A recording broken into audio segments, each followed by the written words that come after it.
Hey besties, it's me, Sabrina. It is time to wrap up our October books, and I had so much fun in September doing it kind of like question and answer style instead of just like going down this list of books that I thought we'll just do that again for October, because why not? And because there were so many books read in October. I read 18 books. That, for me, that's a lot. Your girl was on the books in October. But without further ado, let's just get into it. We got the Peanut Gallery here with us today asking the questions, and I'm gonna do my best. Take it away. All right, I came up with 20 questions, and Okay. some of them might be repeats from last time because I like them, and hopefully some of these are also original, so it's not boring. Okay. Let's start with an easy one. Of the books you read, which one had the most vividly described setting? Ooh. I'm gonna give that one to How to Sell a Haunted House by Grady Hendrix. This one it took place in South Carolina, and maybe I'm a little bit biased because I've been to the areas that the author was talking about. Like, I've been there in real life, and so this was a sibling dynamic, and they went home after their parents died, and they were trying to sell the house. The house was haunted, not just a regular haunting, it was haunted by puppets, which is super creepy. But like, so much of that area of South Carolina, like the Isle of Palms, Charleston area, was described in such great detail, and I had no issues like imagining it all.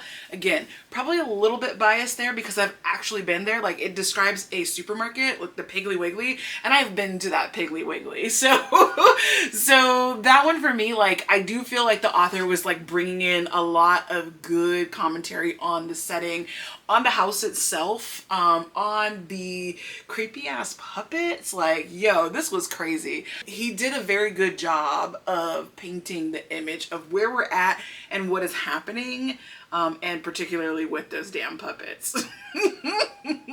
Actually, did I read that one? Oh, silly me. I actually have the book right here. I thought I read this digitally, but I did not. So anyway, so this was How to Sell a Haunted House by Grady Hendrix. I rated it 4.5 stars. I rounded up on that one, and ultimately gave it a 5-star on Goodreads. I kind of thought like the family dynamics were beautiful. I love the setting. And then for hrcyed, I counted this to be the last 10 years because it was published in 2023. And then I put it under award season, and this one, nope. It was a semi-finalist in the horror section for the Goodreads Choice Award of 2023. And it earned me 2 points, so okay. Which book would you say featured the best plot twist that you did not see coming? All right, the best plot twist, and this is not a major plot twist, so like I don't feel bad kind of spoiling it a little bit. It happens towards the beginning of the book. But for this one, I'm going to go with Geneva Rose's Dating After the End of the World. This is a zombie apocalypse sort of book, but it's a little more lighthearted because it is also a romance book.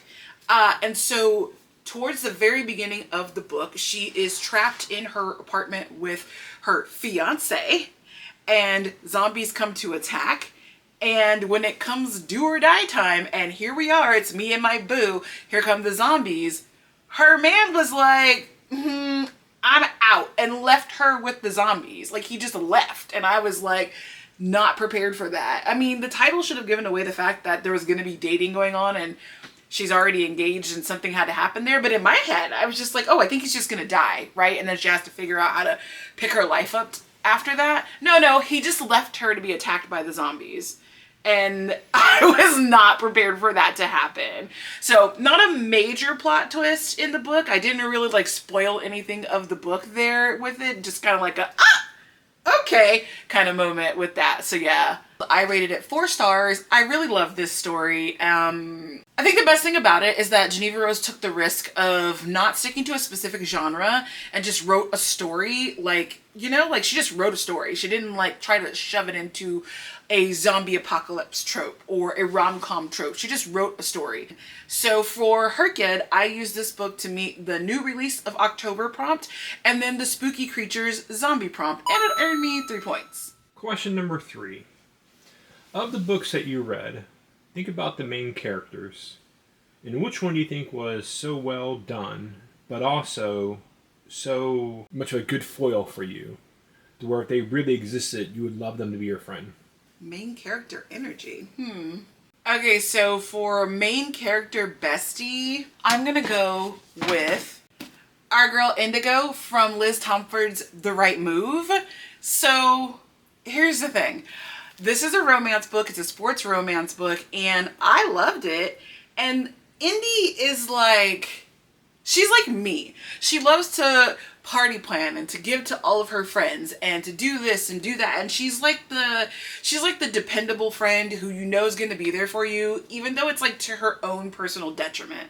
So, which sounds like that's a personal flaw, but for me, it's something that I would just love to have in a friend. It's something that I do love to have in a friend because I am that friend. So I just love Indy because I feel like she would match energy with me all day long. And so I rated The Right Move 4.5 stars. I liked it. It was a romance. It was not too cheesy. The thing about romances is I don't love a super cheesy, everything's hunky-dory, our problems are not real relationship problems romance. I want something real. I want like a Kennedy Ryan, like we're gonna cry in this romance book. That's what I like in my romances. So I don't like super cheesy over the top romance books. There was basketball involved because it's a sports romance, but it didn't feel like I was on the court. You know what I mean? Like I'm here for the overall experience, not one part of it. And so when a book has lots of tropes in it and it focuses so heavily on one of them out of all of them, I just kind of get lost in it. And this book didn't do this. It brought me through the whole book, through the sports part, through the romance part. They had real relationship issues, even though the entire premise of it was a little bit far-fetched. I mean, our girl moves in with her best friend's brother, who's also an NBA superstar, because she got kicked out of her apartment after her boyfriend cheated on her. And the NBA superstar is like, sure, no problem. Please. And then they're fake dating. Fake dating is the trope. That's a little far-fetched. However, it was well done. I didn't mind it. So good job, Liz Tomford. I counted it under award season in hrcyed, and this one was a semi-finalist in the romance category for the Goodreads Choice Awards in 2023. I also counted it in the I missed hrcyed 1 prompt because I have now changed my prompt to be the alphabet challenge, and so I used it under the letter T for Tomford, Liz Tomford, the author's last name. In the alphabet challenge, because this is my first time doing it, you can either use the author's first name, last name, or the first word of the title of the book, and you ignore any of those like predecessor words like the, and, a, whatever. So I used T for Tomford, and she earned me 6 points. So go off, bestie. Which book would you say was the funniest one you read this month? Okay, so truthfully, I think the funniest one is actually The Right Move by Liz Tomford, but I've already kind of talked about that one. So a very, very close second is actually The Society of Unknowable Objects by Gareth Brown. This is not a comedy book, but I found myself laughing at so much of the dialogue in this book, and that kind of took me by surprise. So in this book, there are objects that are imbued with magic, and this society is in charge of, they put themselves in charge of keeping track of them and kind of storing them so that they don't fall into the hands of bad actors. And in it, our main character is chasing down a new object that they've just discovered and kind of unraveling a lot of historical things that have happened within the society. In the course of her adventuring around the world to kind of find this object, it's not funny, but the dialogue that she has with a lot of the different characters is funny. I think a lot of that has to do with the fact that the characters are largely British. And, you know, the Brits have an interesting sense of humor, and it kind of mirrors my own, where situations are not exactly funny, but we're gonna crack a joke right now. And it's dry humor too. So, you know, I thought it was actually like, I remember laughing out loud quite a bit at some of the dialogue that was happening in the book while people are being shot at and all sorts of stuff like that. So, yes, The Society of Unknowable Objects, low-key really funny, by Gareth Brown. So I rated this book 4 stars. Like I said, I had a good time. I was LOLing all over the place. This is my second Gareth Brown book. I like the way his mind works. Now, despite the fact that this book had decal edges, I was madly flipping through it. A, so I could stop touching the decal edges, but B, because I wanted to get to the end. Like, it was just such a good read. I really wanted to get to the end. And so, hats off to Gareth Brown. For hrcyed, I counted this in the Even Bigger Rainbow under the silver/gold section. Now, even though the copy of the book that I personally read was red, the FAQ for hrcyed says that you don't have to count the specific edition that you held in your hands or whatever.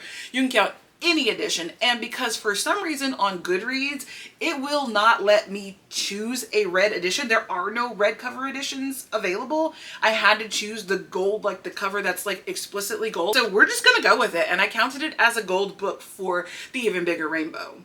And then secondarily, I counted it under the I Missed hrcyed 1 alphabet challenge, and I used the G from Gareth Brown to count that as a G. This one only earned me 1 point though. Which book would win the This Is Deep, aka Most Philosophical Award? Okay, I have what I think is a little bit of a surprising answer for this, and for the most like deep or philosophical book, I'm actually going to go with the middle grades book that I read, which is called The Fighting Spirit by Rob Keeley. Now listen, this is a story about little kids who end up hosting a ghost in their house, and they go time traveling with the ghost. Now, this seems like it's just like full of like whimsy and whatever for kids. And I was not expecting this book to hit as hard as it did. But without giving it away completely, when they time travel, they end up time traveling to World War II.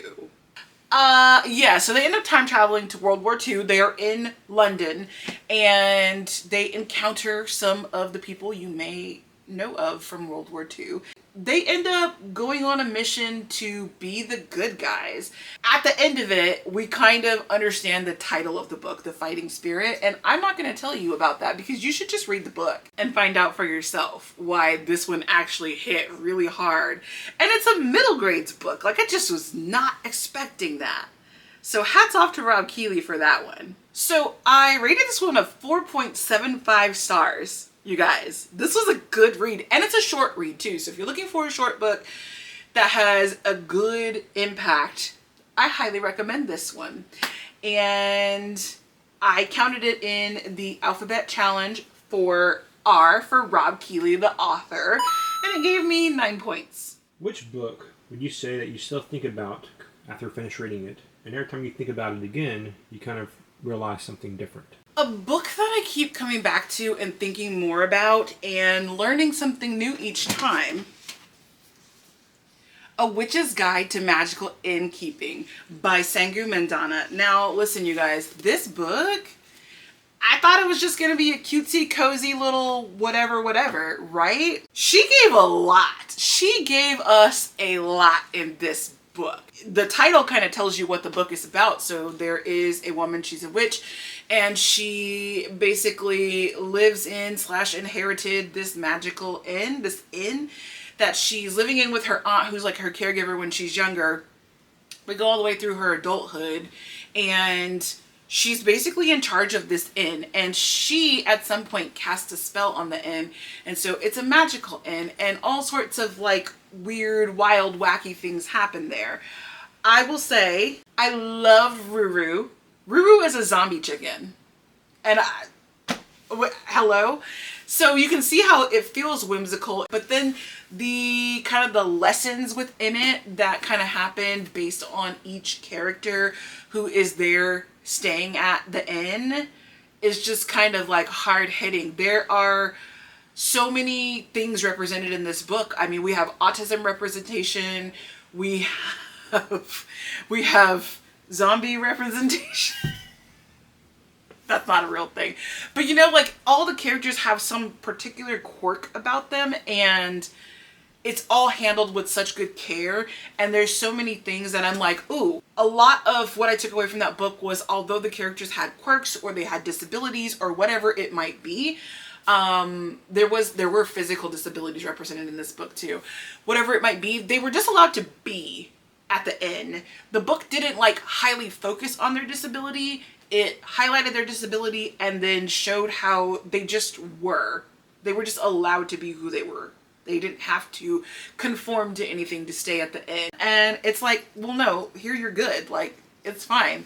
We don't begrudge you for having a disability. Like, who cares, right?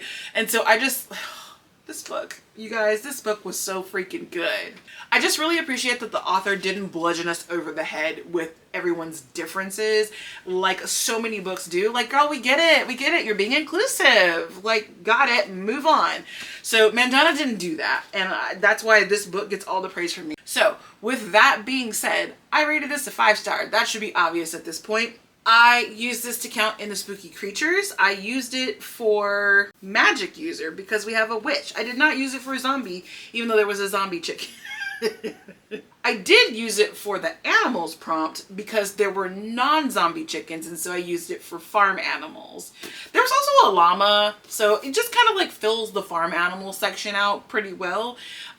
Certainly, perhaps a zombie chicken could be a farm animal as well.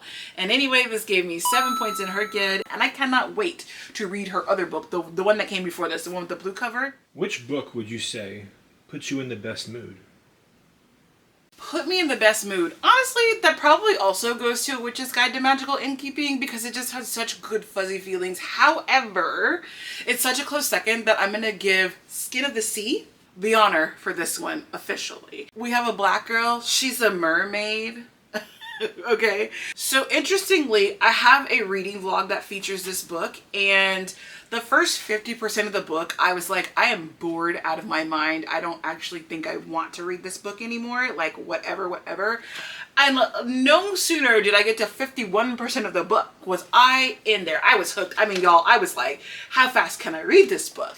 I don't know what, it just like, you turn the page and it was like off to the races. Okay, so I actually ended up freaking loving this book. It's based off of Yoruba land culture.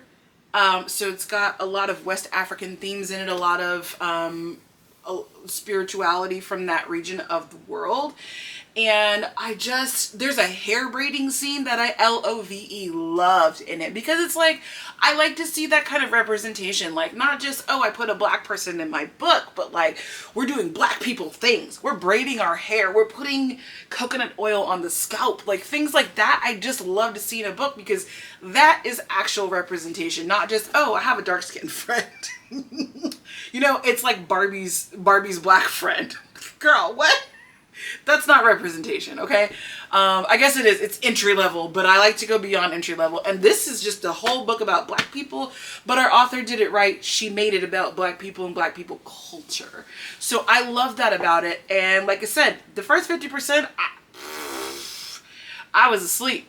But then we turned the corner and now I'm ready to read book 2. Like, it just hit for me. So maybe we could say there's like timing or pacing issues in the beginning of the book, but other than that, like, A+.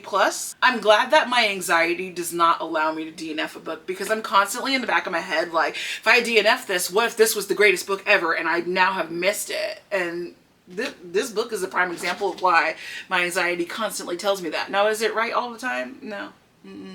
It's about 50-50, maybe 40-60, but but still, this is the reason why I just don't like to DNF books. So it has to be truly, truly terrible for me to DNF. And I'm so glad that I have that anxiety issue. Listen, DNFing is great. You should DNF if your mind will allow you to do it because you're wasting time on some books that you don't DNF. But my brain's not going to allow it, so we just roll with it, and I'm happy that this one worked out in my favor. So, for this book, I did rate it 3.75 stars because of that first half of the book. I had to bring it down just a little bit, but don't let that fool you. It was really good. I used it in hrcyed for the spooky creatures prompt, merfolk, obviously, and I also used it in the Around the World challenge for Africa. So that was a good one, and it gave me 7 points in hrcyed. Which book features the most complex, detailed, and utterly convincing fictional world when considering non-realistic settings only? You know, Every book that I read last month takes place in the real world except for The Traitor Queen. And that one, even though it's a fantasy world, it's basically like, it's the planet Earth. It's conceivable. So I don't know that there's really truly one. Even like A Witch's Guide to Magical Innkeeping, I mean, it takes place in the UK somewhere.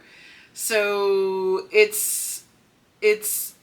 they're all like earth-based. I wouldn't say there's anything that's truly like inconceivable in any of the books that I read, like settings-wise. Which book affected you the most emotionally? So for that one, I'm going to say it was What Happened to Ruthie Ramirez. Now this one, I wasn't planning to read it, but I read it for the hrcyed secret prompt for October, which required us to read a book with a person's first and last name in the title. And this one was on Kindle Unlimited, so why the heck not? It also wasn't that long, so that felt like a good fit for me. Now this book had good family drama in it. It is about a family in New York, and there are 3 daughters, and one of them goes missing one day after school, and then as they grow up, it's talking about the dynamics and how that impacted their family. And they think they have found their sister on a reality TV show of all things, and they kind of go on a journey to go and bring her home. I'm going to leave you there with the synopsis, but I just, at every step of the journey, just kind of like pulled a little bit more at your heartstrings. And it just, there was something so real about the family dynamics in it. Like, it wasn't exaggerated. It felt like this was probably someone's true story and just slightly altered a little bit. I don't know if that is the case or not. I decided I wasn't going to look into that and see if it was true, but that's how it felt. And so that just kind of left me like, oh, at the end, you know, it was a good book. So What Happened to Ruthie Ramirez, I can't tell you, but I rated it a 4-star. I should also mention that it is told from the perspective of all 3 sisters plus the mother. So we have alternating perspectives based on different chapters. And it was done really, really well. You can see from the, sister number 2's perspective why a certain situation played out the way it played out when sister number 1 told us about it. So anyway, like I said, 4 stars for that one. I used it to meet the Make a Quote challenge, and the word in that quote that I used it for was what? What happened to Ruthie Ramirez? I also used it in the BIPOC prompt because our author is Puerto Rican. So that gave me a total of 255 points because it gave me 5 points, and the prize for completing the secret prompt for October was 250 points. So this book was a banger in terms of points. So there's 2 ways to interpret this question, and you can decide how you want to answer it. You can answer it from both perspectives if you like. Okay, but am I going to decide and then you're going to tell me I'm wrong? Absolutely not. Okay. Which book do you think should be locked away, either to protect the book or to protect the public, due to its ideas being so powerful, controversial, or exploitive? That's a hard one for me to answer because I don't really believe in censoring literature. But I guess if I had to pick one, I would pick Riley Sager's With a Vengeance. Now, is this book inherently dangerous to the public?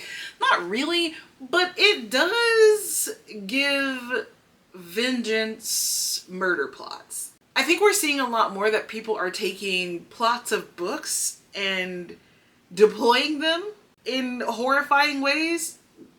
The Handmaid's Tale feels like it's coming true.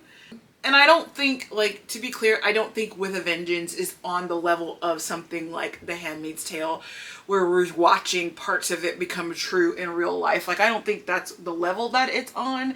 But picking from this list of books that I read last month, it's probably the most dangerous, because if you want to get a bunch of people on the train and get revenge, seek vengeance, our main character here has given you the recipe for that. And there's a lot of murder. So maybe we don't need to encourage people to do things like that in this day and age. So I would pick With a Vengeance for sure. It's very much giving Agatha Christie, if I'm being honest. The book itself, like the plot is, I got all these people on a train and there's nobody else on the train but us. It's a luxury train. We're going to a city. We have 12 hours to get there and I'm going to get my justice. I'm going to seek vengeance for what has happened to my family at the hands of all of these people who lied and covered up their lie. Things do not go well on this train ride. So the book itself, With a Vengeance, had a very pretty cover. I rated it 3.75 stars. It was, like I said, it was giving Agatha Christie, but it wasn't quite Agatha Christie level. It had a lot of twists in it, which I was able to guess some of the twists, but then they kind of threw me off, and then I wasn't even expecting another twist to happen when it happened, so A+ for that, Riley Sager. I will say that it has increased my desire to take a train trip, like not to get murdered or anything, but just for some like old-timey travel. Like it seems like it would be a lot of fun. That may be in my future. Like how much reading can I get done on the train? Or am I supposed to be looking out of the window at the scenery? I don't know. I want to go on a train now, okay? So there's that. So for hrcyed, I used this to meet the Even Bigger Rainbow Challenge for the 7+ colors on the cover because it had a lot going on, girl. It had a lot going on that cover. I also used it to meet Alphabet Challenge with the letter W for With a Vengeance. Unfortunately, she earned me 0 points. So this is probably the most important question of the day, and we're only halfway there. Which book contained the most irresistibly charismatic or sexually compelling character where if you had a hall pass, you could spend a long romantic evening with them? Why would you ask me this question? Some of us want to know. Am I going to have to write a book report on the character? Or burn the book, either way. Burn the book? That's grounds for being fired, sir. Oh, okay, so I almost have a tie on this one, and I'm trying to decide which way I want to go. My options are Blood Moon for the main male character in this, or the Traitor Queen. What's his name? Aaron, I think. The guy that the girl she married that made her the queen. That guy. I think his name is Aaron. There will not be any tower making here, okay? So I think I'm gonna go with the Traitor Queen. Hear me out. So this is book number 2 in the Bridge Kingdom series by Danielle L. Jensen. So in it, our guy is king of a nation and he has gotten an imported bride from a neighboring warring nation.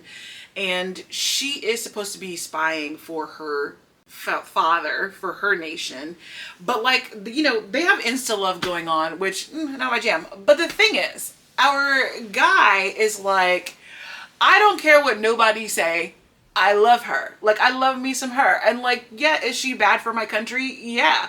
But like, that's my boo. And I'm like, that's irresponsible AF, but I like your vibes. Like, if it were me, if I were the Traitor Queen and my king was like, I know you basically just destroyed my nation, but like, what that mouth do? I'd be like, hey, that's me. So it's giving one night stand material. It's giving one night stand, and I'd probably still answer his phone call the next day. Okay, the Traitor Queen. So I rated that 3.75 stars. I thought the ending was good, even though part of the book, like the beginning of the book, was a little slow. And for hrcyed, I used it in the series Staircase. It is number 2 in the quadrology. And I used it for the Even Bigger Rainbow. I used the original cover of it for the orange because it is extremely orange. I'll show you the original cover right here. It's extremely orange, so I used it to meet that prompt. Unfortunately, it gave me 0 points. All right, to bring you back now. What is one book that you would say left you with an unsolvable question about the nature of humanity, reality, or time? Okay, I'm going to go with The Bewitching by Sylvia Moreno Garcia.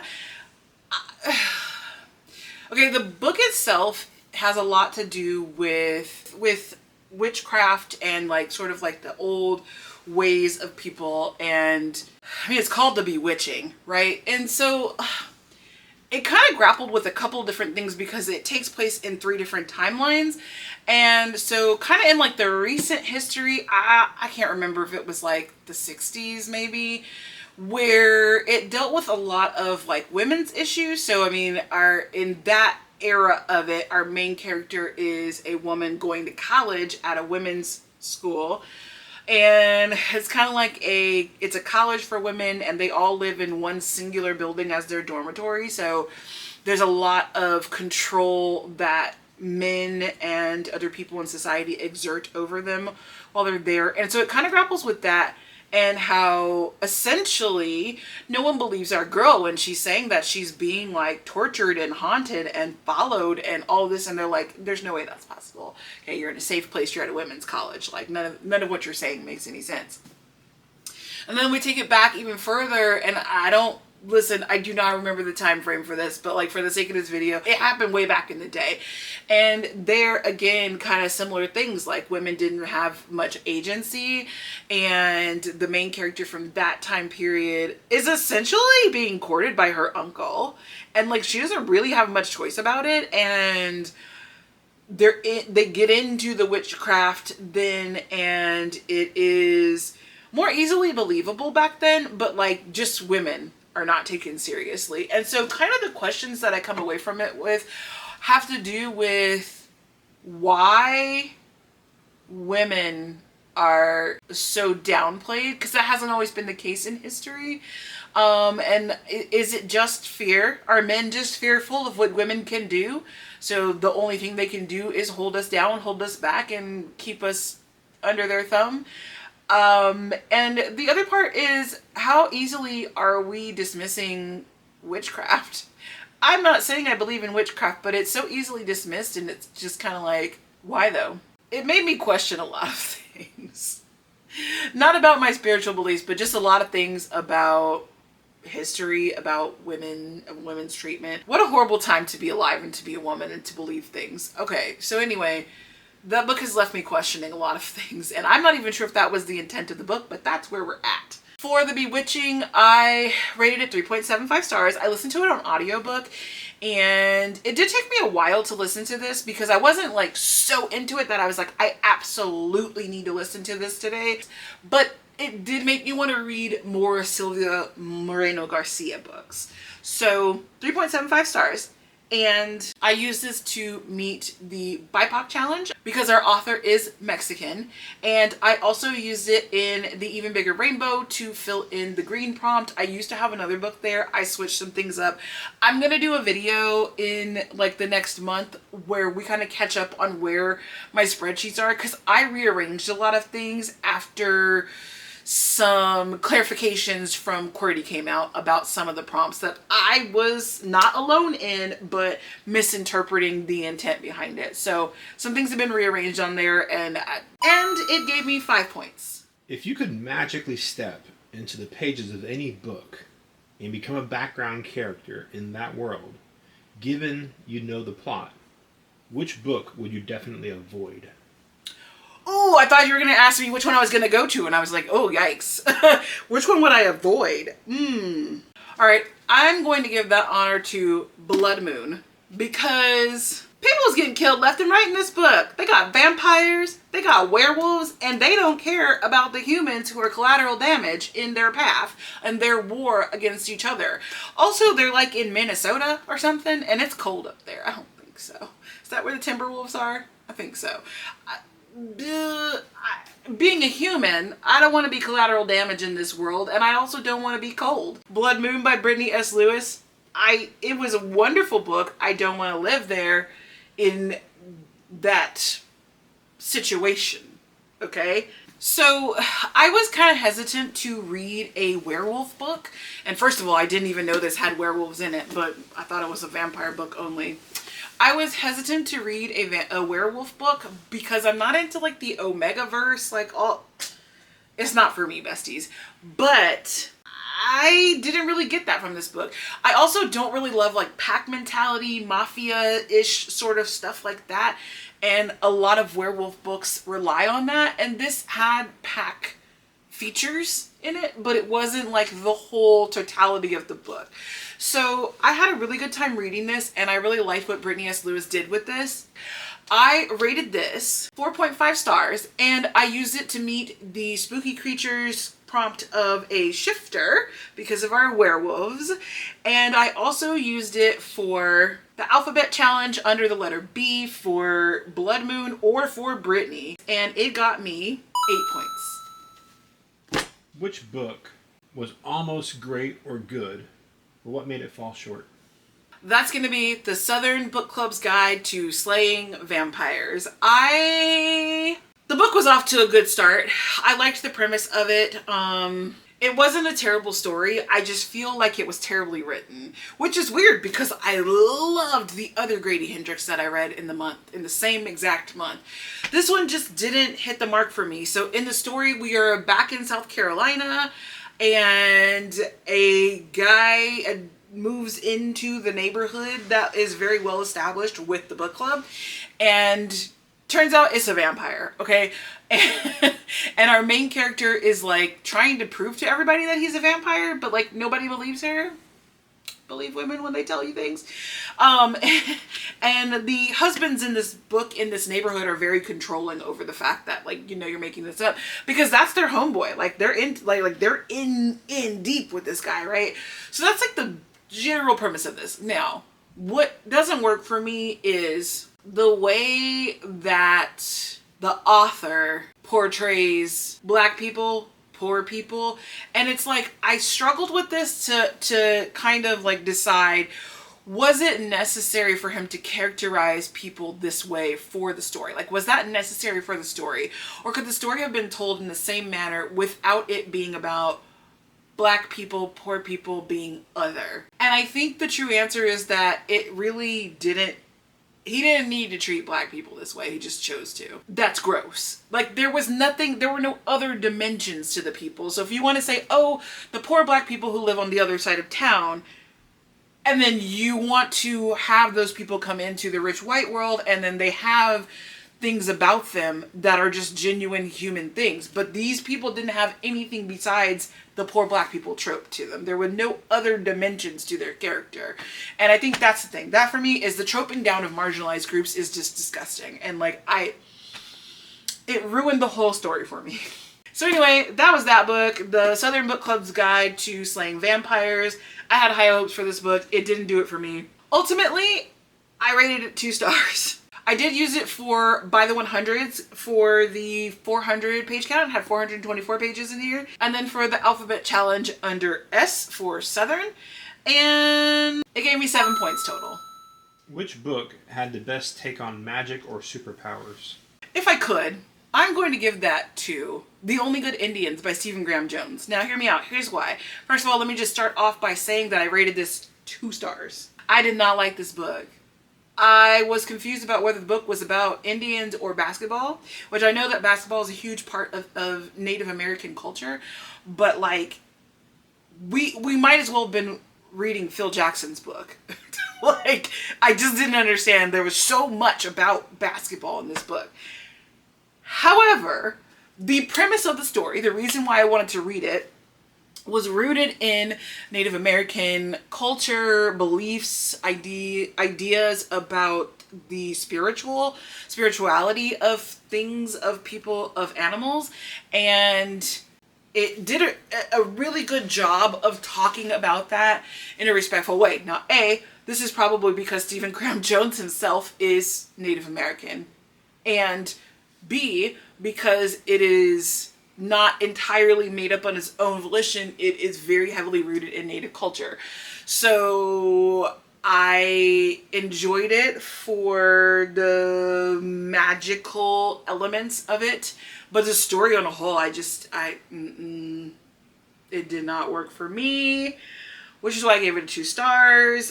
It was so boring. And I felt like at the end, it was trying to have a big connection with the game of basketball, comparing it to like the overall game of life. And it didn't. To be honest, when I wrote my review of this book, I had literally just closed my Kindle. Like literally, I closed it. I went to Goodreads to write my review, and I could not remember how the book ended. It was that boring. So I'm sad about it. I really want to like this book. I am going to give Stephen Graham Jones another try because people love his books, and maybe this one just wasn't it. So I think I want to try the Buffalo Hunter, maybe? I don't know.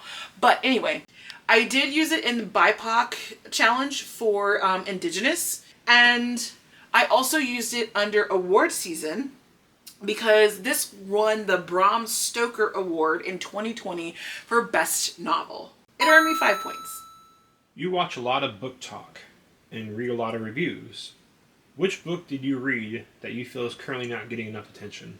Okay, I'm going to say A Dowry of Blood by S.T. Gibson. This book, I mean, it's October, so we have more vampires, y'all. This book, and as well, An Encore of Roses, which comes right after it. It's like a little, I don't even know if you would call it a novella because it's like 12 pages long. And it was just independently published by S.T. Gibson.